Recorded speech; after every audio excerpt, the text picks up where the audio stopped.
Hello everyone, this is part 12 of What If Naruto Was a Demigod in the Justice League, and I hope you guys enjoy this video and to like, to subscribe, to share, and check out the playlist. To see more, comment down below. Now let's start the intro. They call me a god. They call me a god. They call me a god. How convenient. Our javelins don't have ash. Wonder Woman said. Man, woman, and fox, the three of them were aboard Naruto's ship. The Amazon was seated in the pilot's seat, piloting it. After reaching a high enough altitude, she followed Naruto's suggestion to input the coordinates of Paradise Island. Following that, the AI took control of the ship and drove it by itself. Therefore, while she was technically the pilot, in reality, she did not have to do anything after setting the course. Does the Justice League even use spaceships anymore? He asked her, knowing about the changes that the Watchtower had undergone after the Justice League's massive expansion. Most of us use the teleporter to travel from the Watchtower to Earth and vice versa, but javelins are still used frequently because quite a few members don't like the feeling of being teleported. As Green Arrow would put it, he doesn't like someone playing pinball with his molecules. Those like him prefer to use a spaceship instead, she said and giggled. Speaking of, he's the only one who stood up for you, isn't he? Didn't know you two were that close. Diana threw him an amused sidelong glance. Are you perhaps jealous? Naruto chuckled. I'm just wondering how come that, out of dozens of metahumans, nobody dared to stand up for you. Instead, it was only a regular dude with no powers, just wielding a bow, who had the courage to defend you against Superman and the big guns of the Justice League, so to speak. If anything, I admire him. I've always respected people of character like him. The princess was silent for a few moments, thinking about Green Arrow. I was surprised too that he stood up for me when even someone like John took Superman's and Batman's side, condemning my actions. We aren't that close, we've only interacted a few times and we rarely go on any patrols together. All I know about him is that he was one of the very few that took effort to recruit into the Justice League. At first, he refused our offer directly, with no hesitation. His reason was that big organizations like the Justice League tend to forget about the little guy, and that he'd rather protect the ordinary people instead of saving the world on a large scale.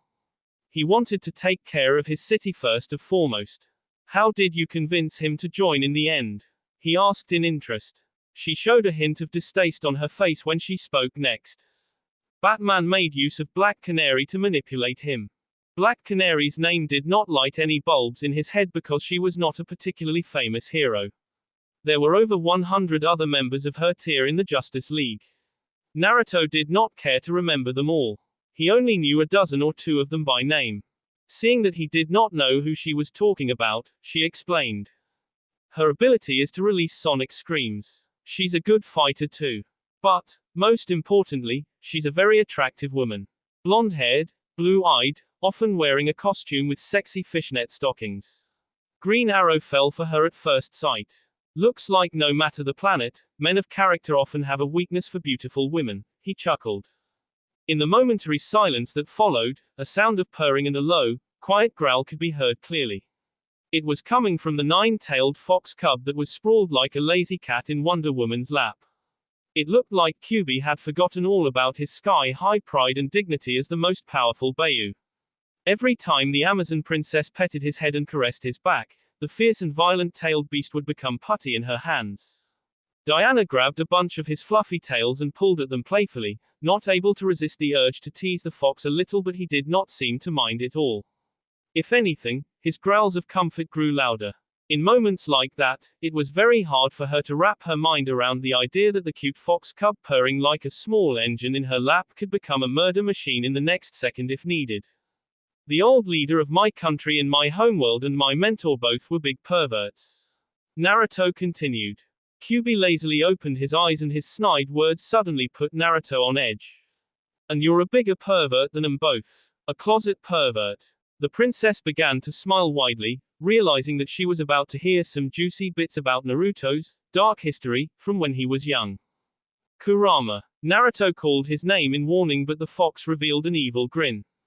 What? You forgot about the first technique you've created? Turning towards Wonder Woman, he told her, other great ninja in the previous cages created powerful cloning techniques, spheres of destruction, teleportation spells and so on. But do you know what he created? A sexy jutsu. Wahahaha. Naruto's face looked like he had just seen a ghost. He became even paler, if that was possible, when Diana said in a very sweet voice. Oh, a sexy technique. I wonder what was that all about. The nine-tailed demon fox made a large toothy grin, filled with malice, worthy of his name. You have no idea how much time and effort this idiot put into creating that technique. He spent years reading porn magazines and peeping on women in bathhouses as a kid to perfect it. Naruto suddenly lunged at Kyuubi, but Wonder Woman intercepted his hands, protecting the fox in her lap. At that moment, Kyuubi raised his nose in the air and sniffed in provocation at him. The look he gave to Naruto was just like that of a kid who escaped from getting an ass whooping from his parents by running into his grandma's arms. I did it as a prank at first, to prank the academy instructor who used to pick on me for being a problem kid. That's all, I swear. From behind Diana's protective arms, still lying comfortably in her lap, Kyuubi chuckled and said. Then why did you continue doing it after that too? Naruto's face was steaming. Diana had such a huge grin on her face that she almost resembled the Joker at that moment. She could not get enough of seeing his mortified with shame face. Because it worked against strong opponents. Shinobi were often perverted, especially those stronger than me. Iruka, Ebisu, Sandaime, Jiraiya. Hell, even the rabbit goddess fell prey to my reverse harem sexy technique. He sputtered self-righteously. At this point, Diana burst into a fit of uncontrollable giggles. But Naruto was not laughing. Not one bit. One more word and you're dead. That was what his eyes seemed to convey as he glared at Kyuubi. His expression looked fierce, like he was going to eat him alive if he said another word. You have so many funny moments from when you were a kid, so many memories. I envy you, Wonder Woman said, still giggling. Kyuubi stretched his tiny limbs and let out a cute yawn that sounded more like a yelp. Then, he hopped on Diana's shoulder, his eyes filled with schadenfreude. You don't know half of it. Let me tell you more of his embarrassing moments. You don't need to beat his scummy ass in a race. You have me. Naruto's eyes widened in panic. Kurama, don't you fucking dare. But the fox continued speaking, completely ignoring his threats and looking giddy at the thought that he was finally getting revenge on Naruto for how many times he had gotten his ass kicked by the blonde in the past. Oh my, I don't know where to start. There are so many. Wehehehe. Kyuubi giggled weirdly in perverse glee. Let's see, maybe the way he won his first fight in his first Chunin exams, by farting. Ha ha ha. Or maybe the 1000 years of death technique. Wahaha, that shit's so funny no matter how many times I think about it. No, maybe when he transformed into his Uchiha teammate and tried to steal a kiss from his crush but his diarrhea gave out his disguise. Oh, wait, maybe I should tell you who's the one he had his first kiss with. Kurama. Naruto hollered and a lightning blade burst from his palm and pierced right at the fox. The fox jumped away from Wonder Woman's shoulder, laughing out loud in glee and easily dodging the lightning blade. However, while he was still in midair, he was abruptly yanked and smacked down onto the floor of the ship. What the hell? The fox cussed in surprise, not noticing at first the invisible chakra threads that had extended from Naruto's fingers and connected to various parts of his body. If he had not been so busy laughing out loud, he might have noticed the chakra threads when they hooked onto him. But now, it was too late. Now, it was Naruto's turn to laugh evilly as he dragged the fox on the floor to him by pulling on the chakra strings.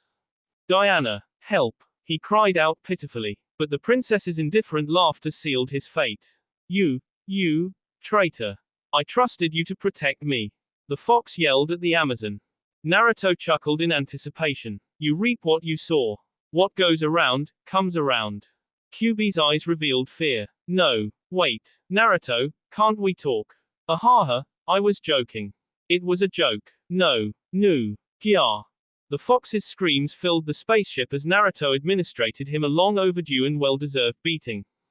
Asterism. While Naruto, Kyuubi and Wonder Woman were flying over the Atlantic Ocean, heading towards Themyscira, the doorbell rang at Wonder Woman's apartment back in New York. I think they are not at home, the one pressing the button to ring the doorbell said. It was a rather short girl with shoulder-length blonde hair and bright blue eyes. Or maybe they're doing something and can't answer the door. The girl next to her said. She could not be any more different. She was tall and athletic, her hair was red and almost reached her waist, her eyes were green, and her skin had a faint golden hue. I've been ringing the bell for 3 minutes already. What could be so important? The blonde said. Maybe they don't want to answer. Or maybe, the redhead said and wiggled her eyebrows at her friend suggestively. Honestly, why you always gotta make jokes about that? The blonde rebuked her. The redhead raised her hands to defend herself. I'm just saying. They are a couple and they're living together. Isn't that normal between lovers? The blonde huffed and rolled her eyes. At least use your super hearing to make sure whether they're at home or not, the redhead said. But what if they're really, doing it? The blonde said, her cheeks becoming a bit red. The redhead also flushed a little. Come on, Kara, just do it. Eventually, the blonde steeled her resolve and used her super hearing. But after a few moments, her shoulders dropped. There's nobody inside. If she focused intensely on her super hearing, she could even hear someone's whispers from half a mile away. That was how she could be sure that the apartment really was empty. With bummed out faces, the two girls, Supergirl and Starfire, headed to the elevator dejected. The purpose of their visit was to see how Wonder Woman was feeling after the way the rest of the Justice League treated her earlier that morning during the meeting. In truth, Supergirl had no hard feelings against Wonder Woman's actions and even agreed with her decision secretly.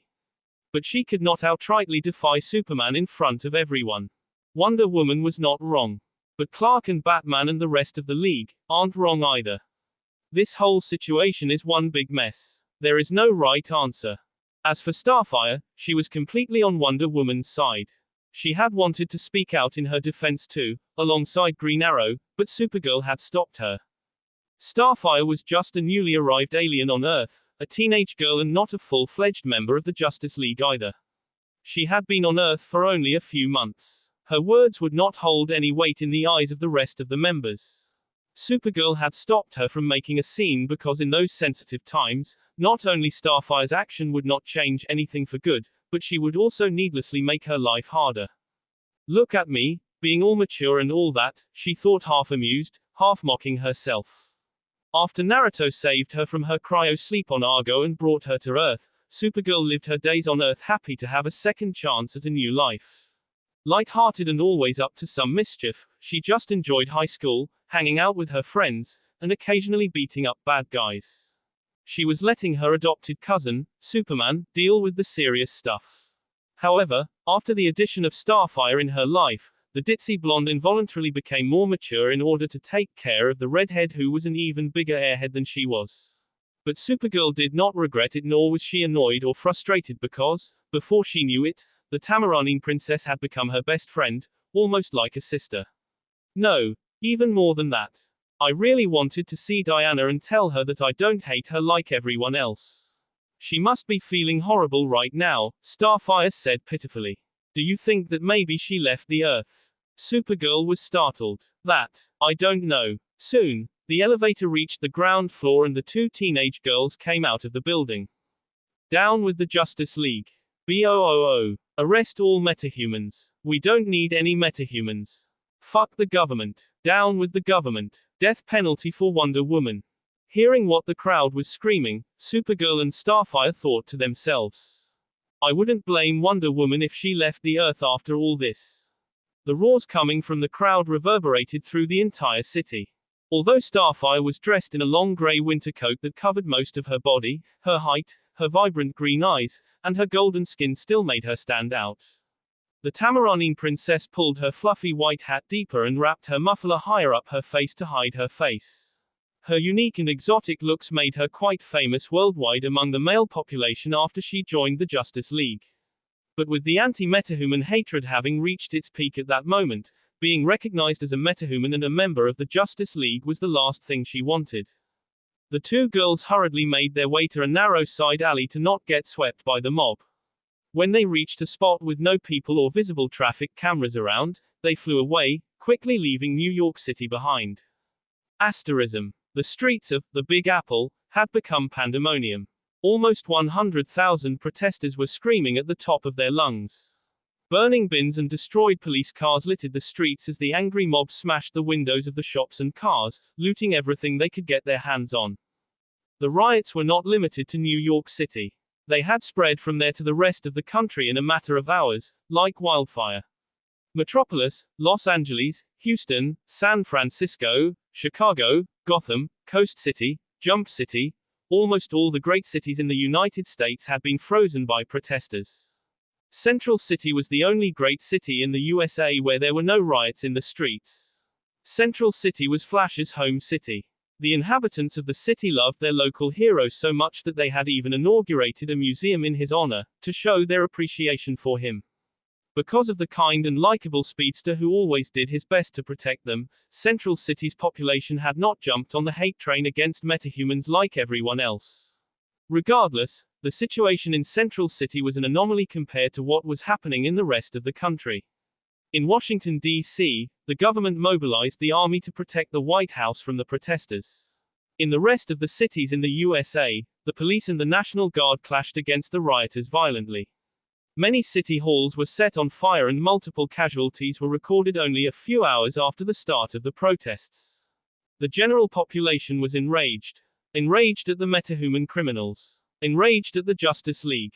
Enraged at the government for their tolerance towards metahuman criminals instead of executing them as they deserved. Enraged at the government also for allowing the Justice League to run amok as they pleased. All the frustration, helplessness, fear and anger that had been brewing and bottling up inside of them for years blew up violently at that moment. But the Justice League was untouchable.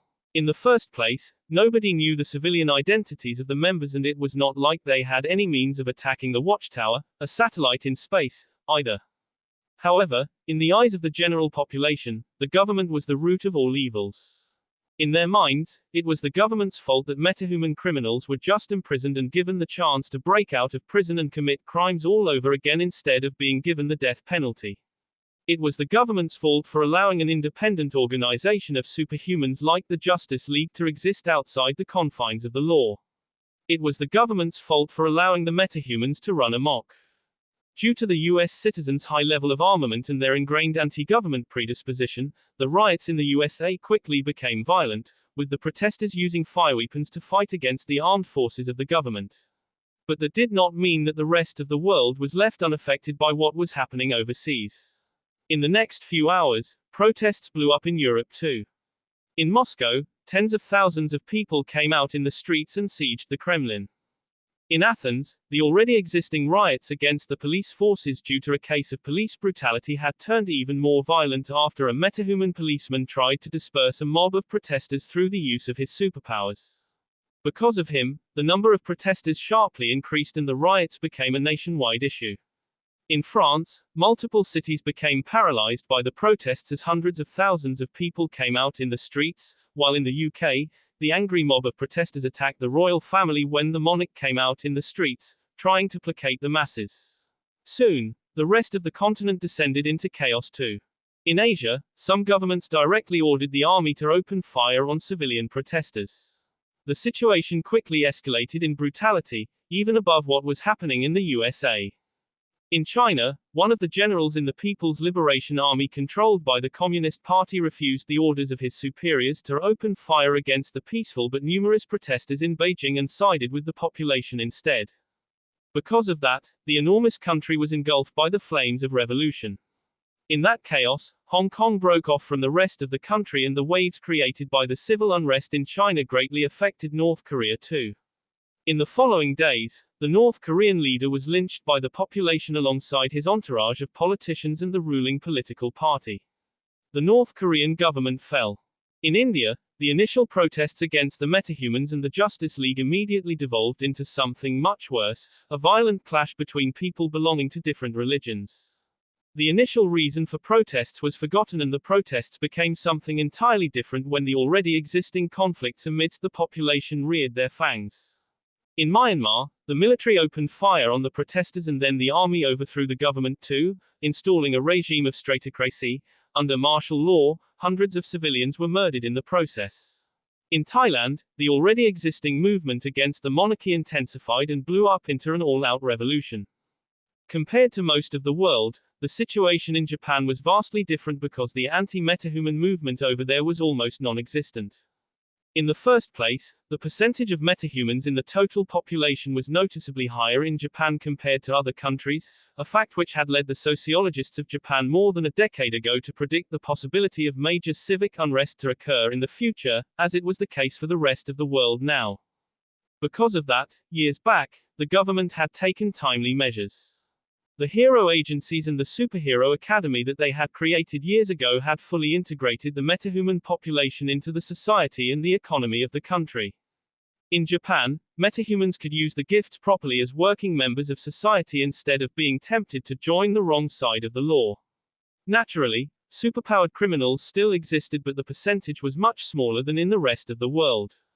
There was no dichotomy between metahumans and regular humans. In the current Japanese society, metahumans and regular humans were like the cogs of a machine, both necessary for it to function.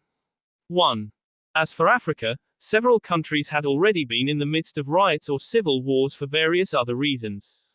In light of the current events, the United Nations could no longer afford to pay attention to the African countries that were in turmoil anymore. The rebel forces, the revolutionary movements, the crime lords and the anarchists on the continent did not miss the chance. Senegal's capital, Dakar, was like a battlefield between the protesters and the armed police forces. The rebel forces from the Central African Republic overthrew the government under the leadership of several metahumans.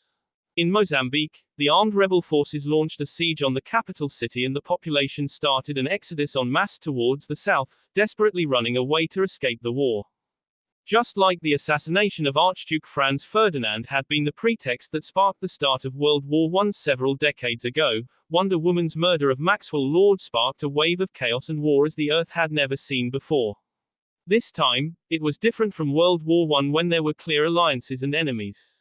This time, there were no enemy countries fighting against each other.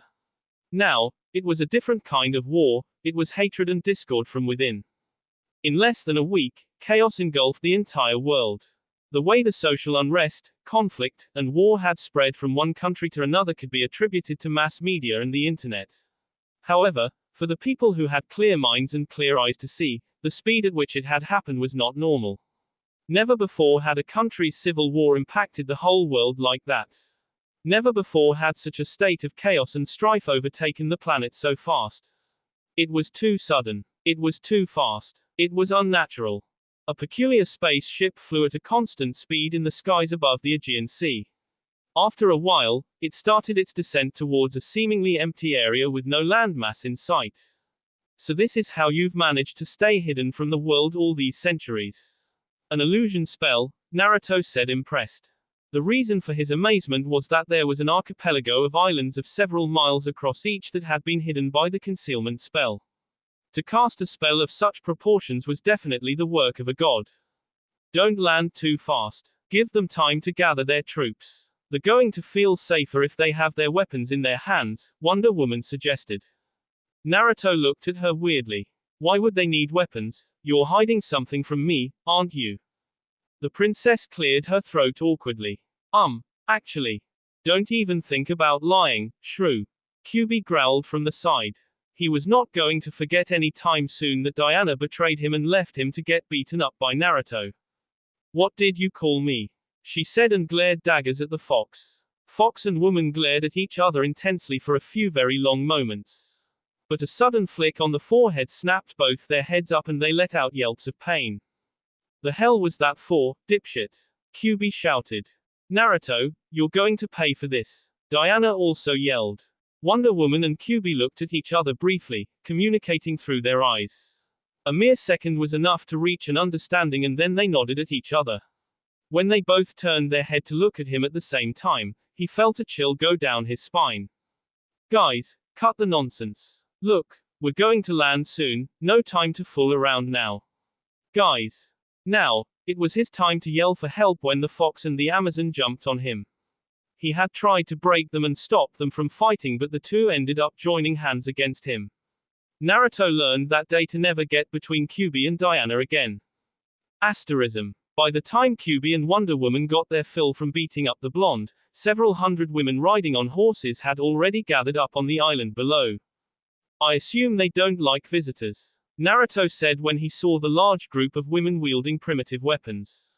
Not one bit, especially when it's a man, Wonder Woman said quietly. Should I kill them? The ever-trigger happy Bayu suggested from the side, only to be met with two pairs of eyes glaring at him. I'm just saying, the fox pouted. Their spaceship was now only 100 feet above the ground, floating in the air. How should we deal with them? Naruto asked when he saw the hundreds of women pulling on their bows, aiming at the ship. Preferably, he did not want to fight against them. After all, it was the first time he was going to see his future mother-in-law. What would she think of him if he started beating the crap out of her people? Makes me think of that documentary with the tribes of savage cavemen from the jungle of South America, he thought absent-mindedly, images of indigenous people throwing their spears and arrows at helicopters playing at the front of his mind. You just thought of something rude, didn't you? Diana abruptly said, throwing him a mean look. He was a little freaked out. I've heard of a woman's intuition, but this, brew. He wisely chose to not answer her question. Diana sighed. Open the trapdoor, I'll go talk to them. Asterism. You've been exiled from Themyscira already, but it looks like you still haven't learned your lesson. What's the reason you're bringing a man to Themyscira again, sister? A red-haired woman clad in full-body armor shouted. The first time Wonder Woman brought men to Paradise Island had been for the sake of saving the Amazons who had been turned into stone by the evil sorcerer Faust. Despite that she had saved the lives of everyone on the island, due to their laws, Hippolyta had been forced to exile her. Men stepping on the land of Themyscira was a great taboo, apparently even big enough to cancel the merits of saving the lives of hundreds of Amazons. It's good to see you too, Artemis, Diana replied kindly, trying to ignore the redhead's aggressive tone. Before the rest of the Amazons had a chance to start shouting, she continued, I returned to Themyscira under the orders of Zeus himself. I was ordered to head into Tartarus by myself and slay Hades as proof of my loyalty to the gods of Olympus. Loud murmurs broke from the army of women, and even the headstrong Amazon, Artemis, looked shocked. Princess, what have you done? She asked wide-eyed. To everyone gathered there, Zeus' orders to Diana to go to Tartarus were no different than a death sentence. In their eyes, Diana was basically ordered by the gods to commit suicide. What about the man that came with you on the ship? A dark-skinned woman asked. He chose to follow me into Tartarus and help me in my task. Her words brought another wave of unrest among the Amazons. A man chose to. No way. Amazons were women who had died unjustly at the hands of men in their past lives. As a way of alleviating their suffering, goddess Aphrodite took their souls and reincarnated them into the current Amazons. Goddess Athena had taken a liking to the goddess of love's endeavor and joined hands with her, becoming one of the patron goddesses of the Amazons. While the Amazons worshipped all the Olympian gods, Aphrodite and Athena were the deities that Amazons held in the highest esteem in their hearts, something that was proven through the fact that only these two goddesses had a temple dedicated to them specifically on the island of Paradise. That said, the Amazons had been taught from the beginning to hate men. Misandry was a major part of their culture, especially after the way that Hades dragged them into his betrayal of the Olympian gods. For them, it was unthinkable that a man had willingly chosen to follow Wonder Woman and go to die together with her. Men were devils in their eyes. It was while the Amazons were befuddled and did not know what to do that their queen finally arrived on the beach too, riding her white horse. Asterism. Diana, you didn't tell me that you were in a relationship with a man, Hippolyta said snidely and looked at the man with reddish blonde spiky hair next to her daughter. His slit red eyes and the 3 pairs of dark scars on his cheeks were making her secretly nervous. It was not too far off to mistake him for a demon. Mother, Diana began to say but fell silent when she saw Artemis, the Amazon with long red hair, coming into the throne room, next to Hippolyta. Don't mind me, go on, Artemis said, I'm also curious to hear what made you fall in love with a pig. Bang! A massive appendage slammed into the Amazon's body, violently launching her into one of the walls of the rooms. She lost her consciousness on the spot. Kurama, what the hell are you doing? Diana shouted in disbelief. It was the first time Naruto and Kyuubi had ever heard the princess cuss. Nonetheless, Kyuubi did not seem to care. Having grown to be as large as a horse, the 9-tailed fox looked exactly like a demon. His deep growls and his crimson red yes sent terror into the eyes of anyone who saw him. The Yellow Lantern Corps had tried to recruit him in the past for a good reason. His ability to provoke fear was unmatched. A bunch of lowly monkeys not knowing their place, the fox said angrily. He did not mind it when he and Naruto were calling each other names and beat the crap out of one another. But the moment that anyone else disrespected Naruto, Kyuubi would fiercely defend him, and when someone spoke ill of the fox, Naruto would teach those people a lesson too. Seeing the way that the Amazons as a whole were disregarding Naruto and then hearing Artemis calling him a pig was the last drop that spilt the glass. I held back out of respect for you, Diana, Kyuubi said, but make no mistake. I won't allow anyone to treat me or Naruto like garbage. He would never allow anyone to treat Naruto like the villagers in Konoha had treated him when he was a kid, or how his female teammate abused him on a daily basis. If Naruto did not stand up for himself due to various reasons, the fox was going to do it. Did you hear that, woman? Kyuubi turned his head and growled at Hippolyta. Naruto facepalmed himself. There goes my good first impression. He blew out a long sigh. All right, calm down everyone, he said eventually. Listen, I know some men are horrible, but it goes the same for some women too. There are good and bad apples everywhere. You can't just dump everyone in the same pot. You mean to say you're one of the good apples? Hippolyta asked. Is me following her to Tartarus to kill a god not proof enough that I love her? Naruto said, looking straight into her eyes. Besides, there's a much easier way to see the truth of my words, isn't it? This time, Hippolyta could not mask her surprise. Do you mean? Yes, use the Lasso of Truth on me, Naruto confirmed. You don't need to do this, Naruto. Diana unexpectedly refused. I've never doubted your feelings for one moment. But your mother does. Just give her the lasso, Diana. Think if you were a parent, wouldn't you want to see what your daughter's suitor really thinks in his mind? I know I would. It's understandable.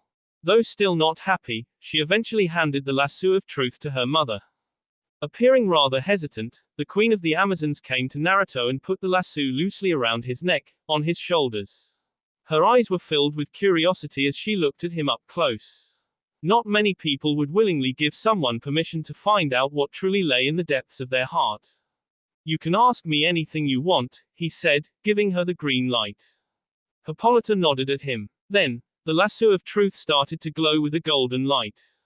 The Lasso of Hestia commands you to speak the truth. Answer me, do you love Diana? Naruto's face winced. His mind instinctively reacted to the magical intrusion that tried to scour through his thoughts. It feels similar to the Uchiha's genjutsu. Maybe I could break out of it if I wanted. But in spite of those thoughts, he did not fight against it and let the lasso control him. Yes, I do. Hippolyta asked. Why are you willing to follow Diana into Tartarus? Because I love her. I will protect her, even at the cost of my life. If Wonder Woman was the same person from a year ago, the one from before she had met Naruto, hearing someone saying those words, especially a man, would provoke anger in her. She was the proud princess of the Amazons. She did not need someone to protect her, much less a man. Currently, however, his words filled her heart with warmth. Naruto did not often tell her that he loved her, but whenever he did, she felt butterflies in her stomach. Hippolyta did not miss the tender expression on her daughter's face, nor the love smoldering in her blue eyes. Even before she asked the first question, the fact that Naruto brought forth by himself the suggestion to be tested under the Lasso of Truth had already won over her trust. Seeing the way Diana was looking at him made her understand that the two of them truly held deep feelings for each other. Since that's the case, I might as well give them a little push, a little help, the queen thought to herself. Unlike other Amazons, she did not abhor all men.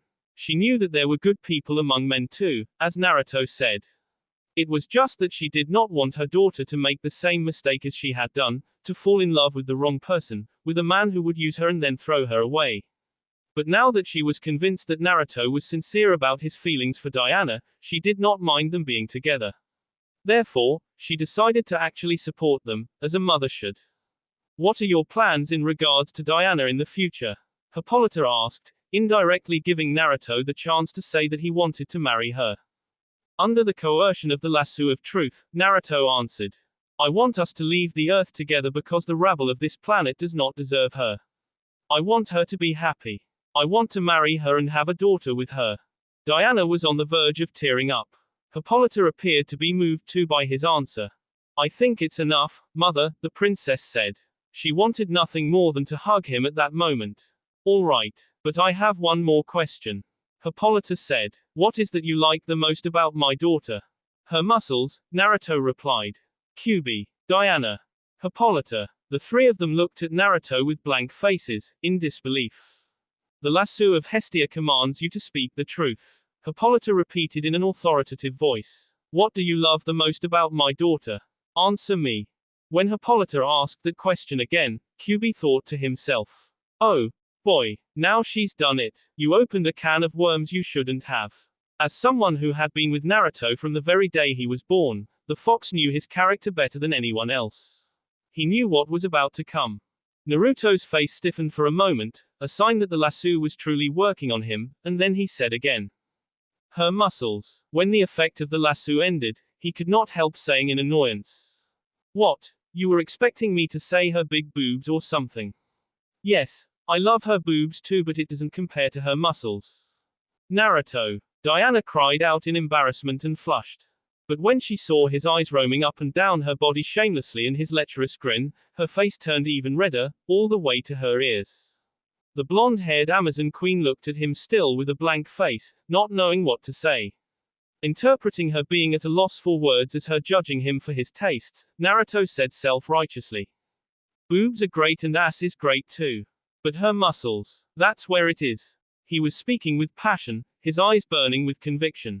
Long legs with strong calves, thick thighs, and wide hips contrasting with a thin waist.